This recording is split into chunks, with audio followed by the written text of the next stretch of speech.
तीन दामाद की सास पार्ट 2। अब तक आपने सुना कि कावेरी जी अपनी तीनों बेटियों ईशा, मोहिनी और सुहाना की शादी तीन घर जमाई लड़कों के साथ करवा देती है। उन्हें लगता है कि ये लड़के शायद घर का कामकाज संभाल लेंगे, लेकिन उनके तीनों घर जमाई बहुत आलसी थे। वो नौकरी भी नहीं करते थे और बाहर का काम भी नहीं। कावेरी जी ने अपनी बेटियों से कहा कि वो प्रेगनेंसी का बहाना बनाकर अपने पतियों को सबक सिखाए। अब सुनिए आगे। मम्मी, आपने जैसा कहा था हमने वैसा ही किया, लेकिन देखिए ना, विवेक का हाल तो वैसा का वैसा ही है। घर में ना सुबह का नाश्ता बनता है और ना खाना। नौकरी पर जाने की बात करूं तो खाने को दौड़ते हैं मुझे। हाँ मम्मी, मैंने भी सुमित को कितनी बार कहा कि अगर नौकरी नहीं करनी तो कोई छोटी सी दुकान ही खोल लो, घर का खर्चा कैसे चलेगा। देखो दोपहर के 12 बजने आए और जनाब अभी तक सो रहे हैं। हाँ मम्मी, ईशा और सुहाना ठीक कहती हैं। अविनाश का भी यही हाल है। जब मैंने अपनी प्रेगनेंसी के बारे में कहा तो मुझसे कहने लगा, अरे दूसरी लड़कियां तो 9-9 महीने तक नौकरी करती है, बस डिलीवरी के टाइम छुट्टी लेती है। मोहिनी, तुम भी नौकरी करो। अब मुझे कहाँ नौकरी मिलेगी। मम्मी बताओ अब मैं क्या करूँ। हे भगवान, क्या सोचकर घर जमाई दामाद लाई थी मैं कि मेरी बेटियां मेरे पास रहेंगी और खुश रहेंगी, लेकिन इन आलसी दामादों ने तो हमारी जिंदगी को भी प्रॉब्लम में डाल दिया है। मैं तो कहती हूँ मम्मी, हम लोग वापस अपनी जॉब पर जाना शुरू कर देते हैं। बता देते हैं इन लोगों को कि हमने प्रेगनेंसी का बहाना किया है।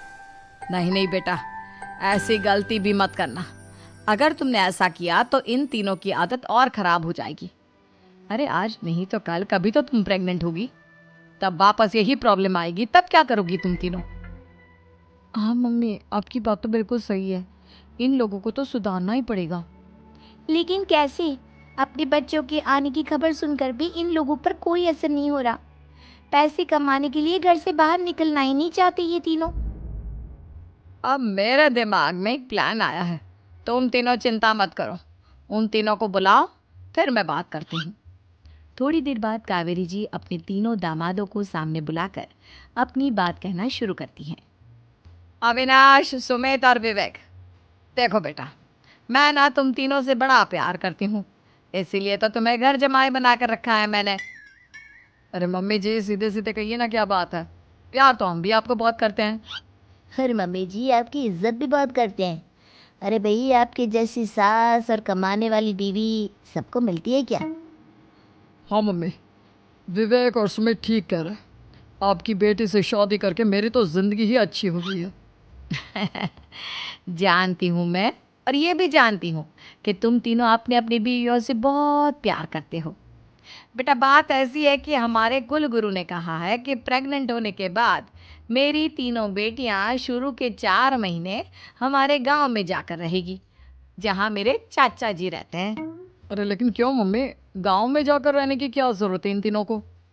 वो क्या है ना बेटा, हमारे परिवार को एक श्राप है। अगर मेरी बेटियों ने यहाँ पर बच्चा पैदा करने की कोशिश की तो उनके बच्चों को कुछ भी हो सकता है। इसलिए अब से लेकर 4 महीने पूरे होने तक इन्हें गांव वाले घर में रहना पड़ेगा। हाँ तो इसमें प्रॉब्लम क्या है मम्मी जी? हम भी वहाँ जाकर रहेंगे, पिकनिक मनाएंगे। अरे भाई, बीवी जहाँ हम भी वहाँ।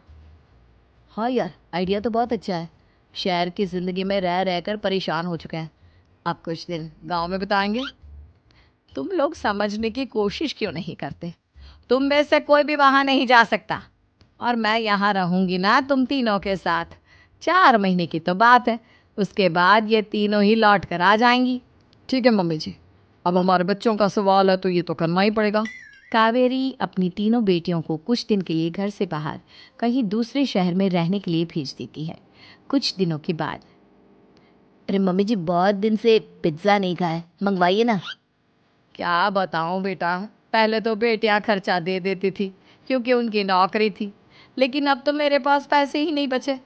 थोड़े बहुत पैसे हैं जो बच्चों की डिलीवरी में काम आएंगे। लेकिन मम्मी जी, आपकी बेटियों को वापस आने में तो अभी बहुत वक्त बाकी है। वही सोच सोच कर परेशान हो रही हूँ। सोच रही हूँ कल से दूध भी बंद करवा देती हूँ। अब दूध वाले को देने के लिए पैसे भी तो नहीं है ना। अरे नहीं नहीं मम्मी जी, अगर दूध भी बंद करवा दोगी तो मुझे चाय कहाँ से मिलेगी? और चाय के बिना मैं तो मर ही जाऊंगा। क्या करूँ बेटा, इसके अलावा हमारे पास कोई ऑप्शन नहीं है। मेरे पास पैसे ही नहीं बचे। इस तरह कावेरी जी धीरे धीरे अपने तीनों दामादों को पैसे देना बंद कर देती हैं और घर में खाने पीने की चीजें लाना भी बंद कर देती हैं। अब वो तीनों बुरी तरह से परेशान होने लगे थे और इसलिए एक दिन तीनों प्लान करके घर से बाहर निकलते हैं और बाजार में जाने के बाद यार अच्छा खाना खाए हुए कितने दिन हो गए, पता नहीं कब अच्छा खाना मिलेगा।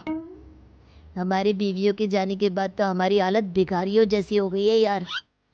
कुछ भी हो, मुझे तो आज पिज्जा खाना ही खाना है। जेब में 1 रुपया नहीं है और पिज्जा खाएगा, कहाँ से आएंगे पैसे? अरे देख वहाँ सामने बोर्ड पर क्या लिखा हुआ है, कंप्यूटर पर काम करने के लिए एक आदमी की आवश्यकता है। भाई मैं तो जा रहा हूँ, काम करूँगा और शाम तक पैसे लाकर आराम से पिज्जा खाऊंगा। जा जा, तुझे कोई काम नहीं देने वाला, हम तो घर जा रहे हैं। चल भाई सुमित। सुमित और अविनाश वहां से चले जाते हैं और विवेक उस कंप्यूटर शॉप पर सारा दिन काम करके 5,000 रुपए कमा कर घर लौट कर आता है और अपने खाने के लिए अच्छी अच्छी चीजें भी लेकर आता है। ये देखकर विवेक और सुमित के दिल में भी कुछ पैसे कमाने की इच्छा जागती है। अरे सुबह सुबह कहाँ चल दिए तुम? मम्मी जी एक बहुत अच्छी जगह मिली है, कंप्यूटर पर काम करने के 5,000 मिले थे कल मुझे। अगर रोज काम करूंगा तो पूरे 40,000 की तनख्वाह। अरे वाह, ये तो बहुत अच्छी बात है दामाद जी, आपको जाना ही चाहिए। सुमित और अविनाश विवेक को इस तरह तरक्की करते देखकर परेशान हो जाते हैं और वो दोनों भी काम की तलाश में निकल पड़ते हैं। धीरे धीरे उन दोनों को भी काम मिल जाता है। अब कावेरी के तीनों दामाद छोटी मोटी नौकरी करके अच्छा पैसा कमाने लगे थे। एक दिन कावेरी उन्हें अपने पास बुलाती है। अरे वाह, विवेक 40,000 कमा लेता है, अविनाश 60,000 और सुमित तुम भी 40,000 के आसपास कमा ही लेते हो। कुल मिलाकर तुम अच्छे खासे पैसे कमा रहे हो बेटा। हाँ मम्मी जी, बहुत मजा आता है जब महीने के एंड में मोटी रकम हाथ में आती है। पूछिए मत मम्मी जी, घर में रहकर रोटी बना बना कर और तो जैसा महसूस होने लगा था मुझे तो। हाँ बेटा, तुम तीनों की बात तो बिल्कुल ठीक है और जानते हो अब तुम तीनों की पत्नियां भी वापस लौट कर आने वाली है।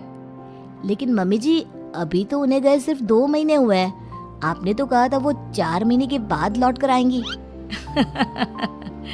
ऐसा कुछ नहीं है बेटा, मैं सिर्फ तुम तीनों को सबक सिखाना चाहती थी कि आदमी घर में बैठकर बीवी की कमाई खाता हुआ अच्छा नहीं लगता। इस दुनिया में हर इंसान को मेहनत करनी चाहिए, काम करना चाहिए, चाहे वो औरत हो या आदमी, ताकि अपने परिवार को संभाल सके। कावेरी की बात सुनकर उन तीनों को अपनी गलती का एहसास होता है और कावेरी उन्हें सच बता देती है कि ईशा, सुहाना और मोहिनी शहर में ही कहीं दूसरी जगह रह रहे थे। शाम के वक्त उन तीनों की पत्नियां लौट कर आ जाती है और कावेरी जी का परिवार एक खुशहाल परिवार की तरह रहने लगता है।